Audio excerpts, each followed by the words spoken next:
আমি বুঝাতে পেরেছি।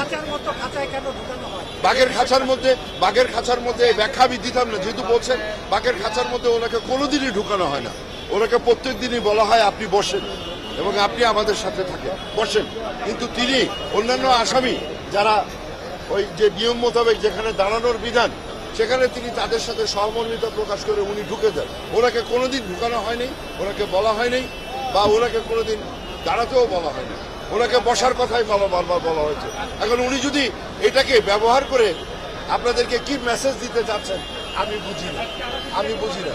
আপনাদের কাছে সহজ কথা হচ্ছে, ডক্টর প্রফেসর মোহাম্মদ ইউনূস সাহেব আদালতে গেলে স্বাভাবিকভাবে তিনি অন্যান্য আমাদের সাথে তিনি বসে থাকেন, বসেন, এবং আদালত তাকে কোনোদিন কাঠগড়ায় যেতে বলেননি বা ওনাকে বসার জন্যই বলেছেন।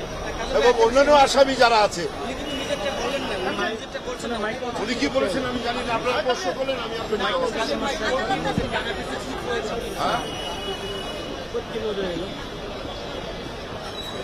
আদালতে একটি দাঁড়াবার স্থান আছে, আসামি পক্ষের স্থান। আমি বলি আদালতে আসামি পক্ষ এবং বাদী পক্ষের জন্য জায়গা নির্ধারণ করা আছে। তাহলে ওনার জন্য ভালো সিস্টেম যেটা তিনি যদি প্রস্তাব করেন, ইনশাল্লাহ আমরা এটাকে বাস্তবায়ন করব। তাকে একটা ভালো সিস্টেম বলতে বলেন, একটা সিস্টেম দীর্ঘদিন ধরে চলছে। আমি বলি আমার কথাটা শুনে, আদালতে দীর্ঘদিন ধরে একটি সিস্টেম চলছে। আসামি দাঁড়ানোর জায়গা আছে, বাদীর দাঁড়ানোর জায়গা আছে, ডিফেন্সের লয়ার দাঁড়ানোর জায়গা আছে, জজ সাহেবের বসার জায়গা আছে, এবং আপনাদের সকলের বসার জায়গা আছে, সাক্ষীদের স্থান আছে। সেই সিস্টেমকে তিনি যদি বলেন তার কাছে ভালো না লাগে, তিনি যদি একটি ভালো সিস্টেমের কথা যদি তিনি বলেন, সেকশন 3-তে শোনেন না, উনি জানেন না সেকশন 3 পরিবর্তন হয়েছে এভিডেন্স অ্যাক্টে।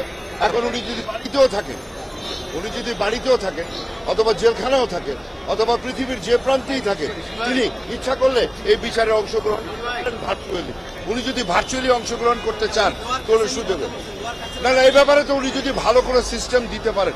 আমাদের একটা সিস্টেম আছে, আপনি বারবার যেটা বলছেন, সেই সিস্টেমের ভালো যদি কোনো সিস্টেম থাকে আপনারা বলেন, আমরা